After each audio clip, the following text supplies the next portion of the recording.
بسم اللہ الرحمن الرحیم۔ پہلی رات۔ دفن کے بعد پہلی رات مرنے والے کے لیے بہت سخت ہوتی ہے۔ اس رات نماز و تلاوت قرآن مجید اور صدقات کے ذریعے مرنے والے کی روح کو سکون پہنچانا چاہیے، اور بعد میں بھی یہ سلسلہ جاری رکھیں۔ مردے کے لیے صدقہ دیں، لیکن بہتر یہ ہے کہ اس کی طرف سے صدقہ دیتا رہے اور اس کی طرف سے زیارتیں پڑھیں اور روزے رکھیں اور سنتی نمازیں پڑھیں۔ اگر مرنے والے کے ذمہ واجبات ہیں، مثلاً نمازیں، روزے، حج، زکوٰۃ، خمس وغیرہ، تو ان کو بھی ادا کرنا چاہیے، بلکہ انہیں ترجیح دیں۔ نعمات ضائع کرنے اور بد اخلاقی کرنے سے فشار قبر کا خطرہ رہتا ہے، اس لیے دفن کے ساتھ ہی مرنے والے کے لیے اعمال خیر ضروری ہے۔ نماز وحشت قبر۔ اس نماز کو نماز ہدیہ میت بھی کہتے ہیں۔ دفن کی پہلی رات زیادہ سے زیادہ مومنین اس نماز کو ادا کریں۔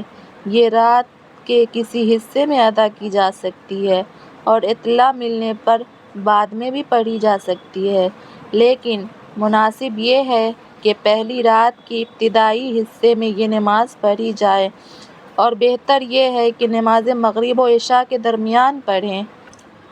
نیت کریں: نماز ہدیہ میت پڑھتا ہوں 2 رکعت سنت قربتاً اللہ، اور تکبیر الاحرام کہیں۔ پہلی رکعت میں بعد حمد آیت الکرسی اور دوسری رکعت میں بعد حمد 10 مرتبہ سورہ قدر پڑھیں۔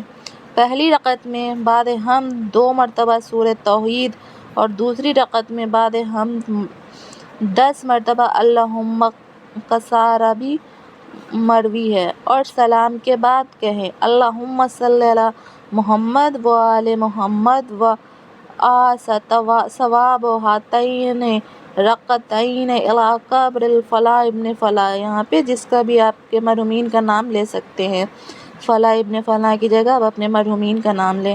خداوند عالم محمد آل محمد پر رحمت نازل فرما، اور ان 2 رکعت نماز کا ثواب فلاں ابن فلاں، کسی کا بھی آپ اپنے مرحومین کا نام لیں، کی قبر کو پہنچائیں۔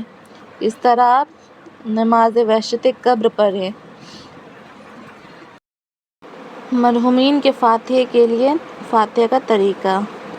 بہتر یہ ہے کہ مردے کی روح کو تسکین دینے کے لیے اکثر 1 بار سورہ حمد اور 3 بار سورہ توحید پڑھ کر بخش دیا کریں۔ پاک طعام، شیرنی اور پھلوں وغیرہ پر کم از کم 1 مرتبہ سورہ حمد اول و آخر صلوات پڑھ کر کہیں ان سوروں کا ثواب اور اس محاضرہ کو میں نے معصومین علیہ السلام کی خدمت میں ہدیہ کیا، اور اس کا جو ثواب حاصل ہوا اسے فلاں ابن فلاں کی روح کو بخش دیں، یا پھر اس طعام وغیرہ کو کسی مستحق مومن کو کھلائیں، اور اگر مہیا نہ ہو تو کوئی مومن استعمال کر سکتے ہیں، اس میں کوئی کراہت نہیں۔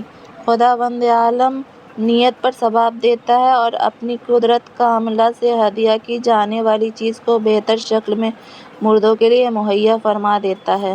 اللہم صلی علی محمد و آل محمد۔